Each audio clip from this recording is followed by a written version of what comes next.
Hey, I think my mic is on.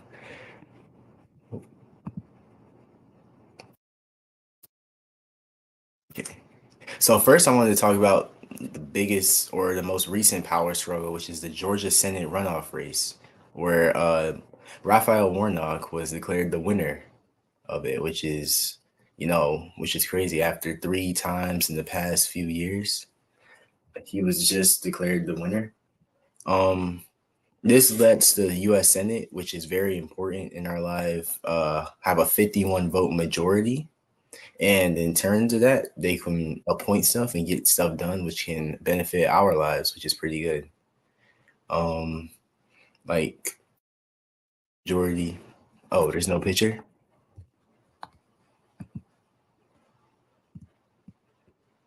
Sorry.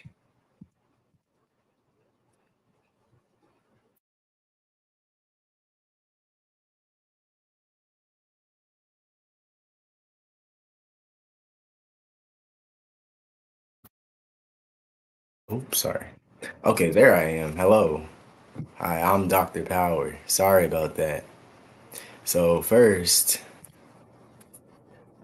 back to what I was saying, the Georgia Senate runoff race. Warnock was declared the winner, and due to that, we have a 51 vote majority in the Senate. Hello, Miss Poindexter. Hello, Miss Larkridge. This can affect the future as these Supreme Court precedents, as we saw with the abortion case during the summer, Dobbs. It can happen just like that. So this Senate race is very important for us, especially like African Americans, as you know, historically African Americans have been underrepresented in government, and this Senate race has really shown that we came a long way. So, anyways, the 51 vote majority that lets Kamala Harris rest, and she doesn't have to break ties all the time, and that just gives the Democrats just one more advantage in the Senate to get stuff done. Yeah, they did vote. It was, very happy it happened. Anyways, that was just one of many power struggles in the world, at least the most recent one. But something that might affect you that you don't know about is the Russo-Ukraine war, which has been happening since February of this year. So it's coming into its 10th month. Um, it may come to a close soon, according to some stuff. Um, Biden just went overseas to Egypt and he just spoke to Putin. So who knows what's happening, which can lead to lower food prices, lower electricity prices. Ukraine is the number one bread producer in the world, and Russia does provide, or they used to provide a lot of oil or they used to, which has led to higher gas prices. So with the war being closed, not only will that cause peace in Europe or in the world, but also lower prices for us, which is pretty good. On the other side of that, we have Chinese protests. And with Christmas time coming up, these protests are a very big deal, especially to Americans here at home, even though it may seem very far away. You know, second largest economy in the world and is the largest US trading partner. China is very important to us and just how we in our like everything we have. The clothes you have on are probably Chinese, and the boat it came here on was probably Chinese, and the company it owns is Chinese. So with China in protest, this can lead to higher, Christmas prices, higher everything. You order something off Amazon, it's just gonna be that much more expensive. Um, and then with these protests, which is our good thing, it could be regime change. These protests are stemming because of President Xi Jinping, the president of China, and his Communist Party have been very harsh towards these people. And sorry, the president of China, Xi Jinping, has been very harsh towards these people.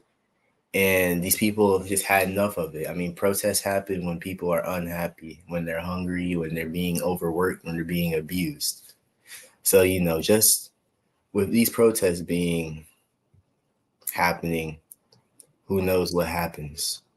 We could see a more democratic style government take place where people have more rights and more civil liberties, which is a pretty good thing. Yeah. So anyway, some more examples of power struggle. I mean, it's everywhere in our lives, whether, someone like you have a substitute in a class and, oh, sorry.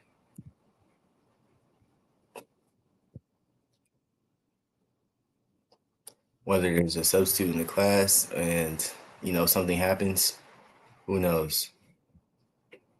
Anyways, is there anything in chat that anybody would like to hear to talk about? We've been here for 7 minutes. I'm Dr. Power. If you're just tuning in, I am a host on Digging In with Dr. P, a radio show or a live broadcast show emphasized around power, both power in the world and power in your own life, how to gain power. So maybe we'd like to transition into that. How to gain power in your own world.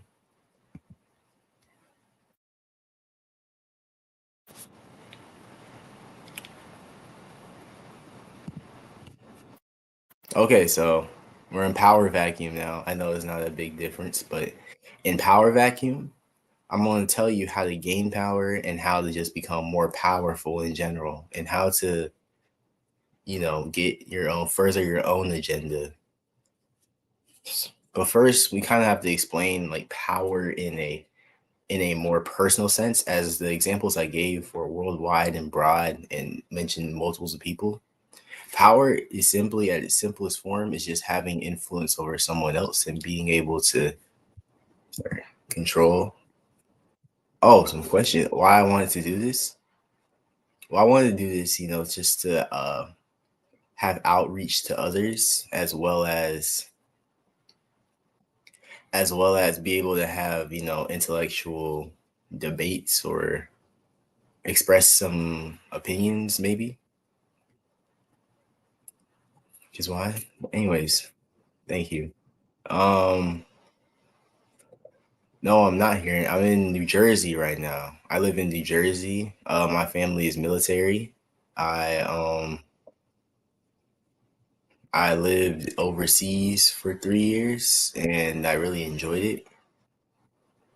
And I'm not in college. I'm a high school senior. I go to Northern Burlington County Regional High School in New Jersey, and I enjoy it. I went to 3 different high schools and 3 different middle schools. And they're all pretty different from each other, pretty diverse.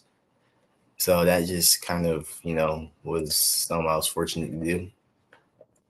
Um, but yeah. Um, so say I was overseas, right?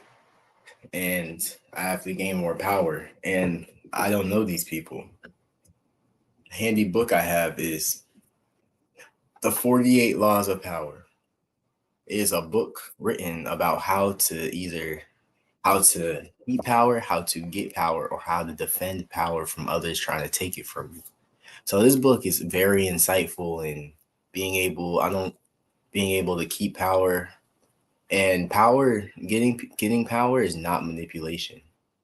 Not all the time. It could be manipulation, but this book really helps you. Um so I just wanted to take a part from this book, and it says a very important part, one of the most important parts that I have, if you'll focus, it says never put too much trust in friends.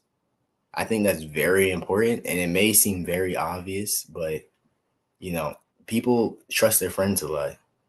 Maybe, but who knows? They may be good people, and not saying that everybody are evil, but just because they're good right now, dire circumstances can bring the worst out of people. And who knows? You know, if someone's back is against the wall, there's no telling what they would do. So you don't want to give someone all the keys to stab you in the back or do something that could hurt you and take your power away. So just be wary of your friends. They can become, in the blink of an eye, they can switch and become your worst enemy. And your friends are actually, they can become your worst enemies just based on how much they know about you. They know you, and a very close friend knows your weaknesses, they know your strengths, they know what gets at you, they know how to get at you, they know what's important to you. So you just want to be mindful of that and not give all the keys to to a friend. But it's very good to have friends. They are very important allies. They keep you grounded. They keep you well, good friends keep you grounded. They keep you motivated. They keep you going forward. But just be worried about that. Um, I mean, an example of this, I mean, it could be something as small as sharing passwords. If you share a password to someone with someone in good faith, knowing that they won't tarnish your stuff today or destroy your stuff today. Who knows what they could do tomorrow if, someone pays them or, yeah. So I got a question, how to balance the two, how to balance, I want to say the two being, how to balance how close to keep your friends. And that really depends on your relationship, and you just want to be able to have an out if things go wrong, because friends, they may come and go. Like while living overseas, I moved a lot, and they come and go. So you usually have to just learn that you just kind of have to learn that they may be temporary. Not all friends are permanent, so you don't want someone that's not going to be in your life forever to to move or to have all the keys to destroy you later on when you're not friends anymore, or if you're not friends anymore. So just be mindful about that. I'm not saying don't trust your friends. You should trust your friends. That's the key to any important friendship or relationship. But just don't trust them too much. Don't trust anybody too much. So I just wanted to say that was a very important law of the 48 ones. I say that's one of the most important ones that is. And because this book, people may think they know this book, but yeah, just in business, right? Right. But people may know this book, but it tells you a lot that you may take for granted, but you just don't do. Some ways to look for a good friend. Well, people pick their friends based on, well, many people pick their friends based on many different reasons. Commonality is a big one. If two people play sports, if two people play sports, that may be an easy way to become friends. However, you don't know that person outside of a sports context. You don't know everything about that person. You just see that person while you guys are playing sports. But if you want a good friend, I wouldn't classify that as a friend. My example about sports, I'd classify them as, maybe an acquaintance or something. But if you want a good friend, you have to see them at their highs and their lows. You have to see how they react when their back is against the wall, and also how they're sorry.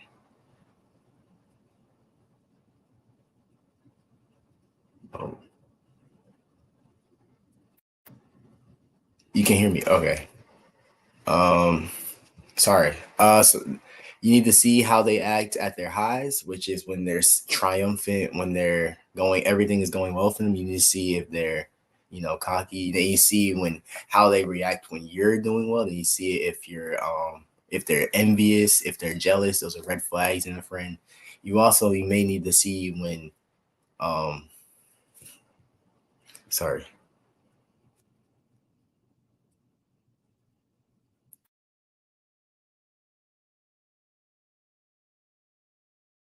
Okay. Sorry about that. But you need to see when they're at where was I at their highs, right? Or at your highs. See if they're envious or jealous, which is a very big red flag, which you do not want to be friends with that person. But you also you see them on the flip side, and you see them at their lows, how they are at the when their back is against the wall, when they could easily do the wrong thing, but if they may decide to do the right thing, that would be a good friend. That'd be a good indicator that this is a good person, like someone you can trust. So I'd say that leads me into something you need to know who to trust and who not to trust. Also, who to divulge the right information to and who to keep certain information from. Because even though honesty is the best policy, too much honesty can hurt you in the right context. If you're too honest, that can hurt you and limit your chances of power, which is bad for all parties, your party especially. So just know how to find someone, how to know when to trust somebody or when how to give the right amount of information. I would simply just return the amount that they give you. If they seem very comfortable with you and they share certain stories with you, then I'd do the same and I'd feel comfortable being able to tell them stuff about myself.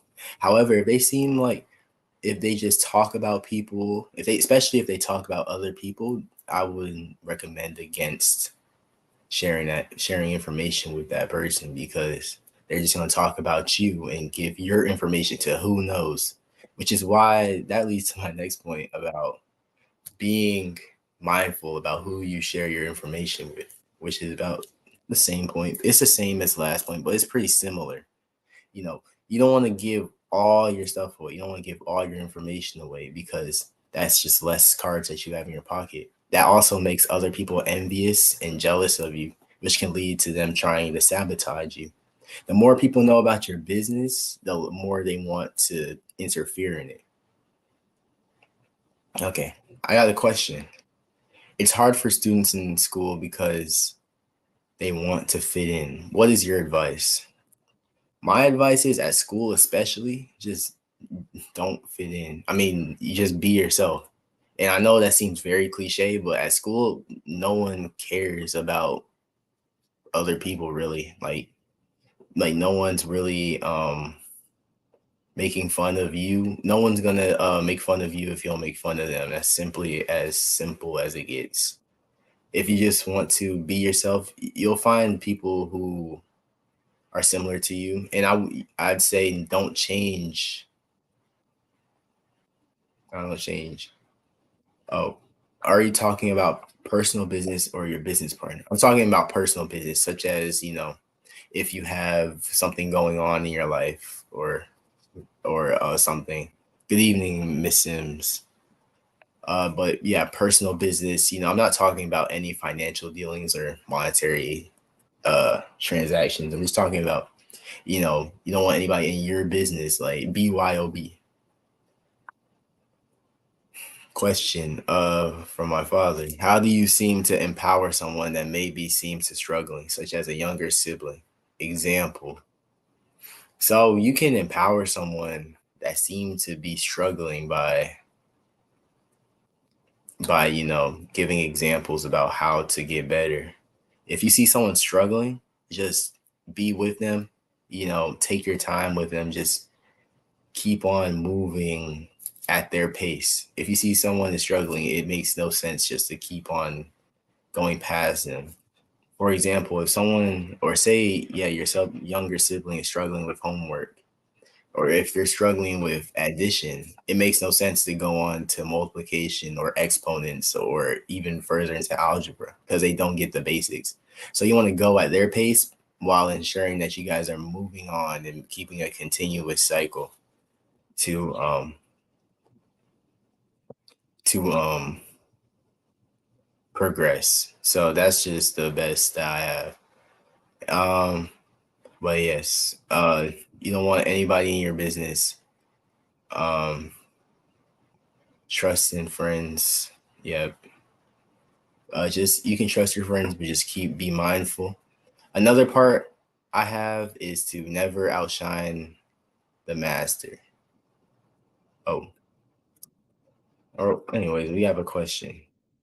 Having a title like president, chair, or chairperson makes you have power to boss people or to I say having a title like that means that you have been trusted to lead this group to success. And whether that means to boss people, you have to boss them. That's your job. But you're also more importantly supposed to help them get better and lead to the success of the group.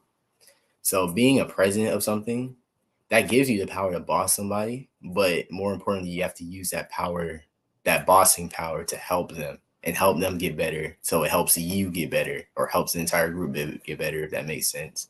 You can't just have nobody or a sorry, I lost my thoughts. But you can't if you're say president of a school club, maybe the sorry, I couldn't even think of a club, a mock trial club, for example. If you're the president of a mock trial club and you have a team of lawyers, it's your job to win or to win that case. And you have to delegate duties based on their specificities, and you have to be able to be a good leader. So, for example, um, that was an example, but for a further example, a president, you have to, that's where I was going. Delegation. Being a president or a chairperson gives you the responsibility to delegate, and delegation is one of the most important parts besides helping. You got to be able to split, divide, and conquer. That's the saying, right? Divide and conquer. You got to know everybody's specialties. You have to know what they're good at. You got to know their strengths, and you have to know their weaknesses. And you have to assign them tasks as such to highlight the strengths and cover the weaknesses. As a team is only as strong as its weakest link, and everybody has to cover each other's weaknesses. Without that, you have no team, but just a group of people trying to go to one collective goal, and that's just no good. So your job as a president gives you the power to both boss people, help people, as well as make sure that your team is doing okay and is in a mentally well-being. And I feel like that mentally well-being is a very important part. If you have a miserable team, then you're just not gonna complete your goal. So that's another. There's another question in chat from Miss Larfridge. If I am the oldest sibling and my parents are putting too much responsibility on me, what do you suggest? Now, I'd say too much responsibility, that's very subjective because people are built different. One load of stuff is different to another person's load. So, sorry. But, I'd say if there's too much responsibility for you personally, you have to speak with him.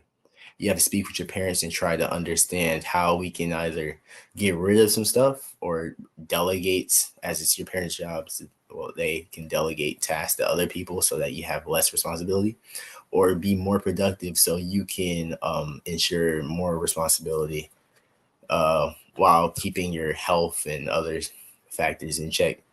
So But that's not always the case because some circumstances, some scenarios, you just have to it's just too much responsibility. There's not enough weight, or there's not enough people to carry the weight around. So you just may have a lot of responsibility, and you may be just forced to adapt to that, which not or some people have to do.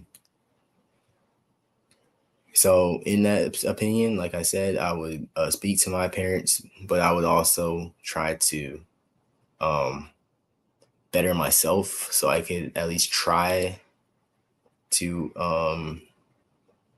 have more responsibility. Thank you. Anyways, um, in our lives, another important chapter from this book, 48 Laws of Power, which I'm going to talk about you, is to um, where is it? I can't find it. Enter action with boldness. That is the most important phrase from that entire book. Enter action with boldness. If you're going to do something, do it big. There's no excuse of putting half effort into something just for it to fail. If you're going to put some effort in it, you need to ensure that it passes and it is very good. As some things are simply a no fail mission. For example, if you are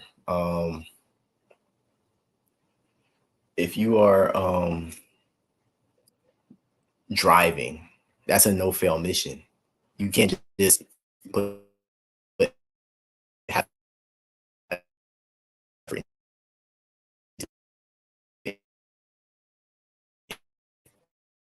there.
Hello.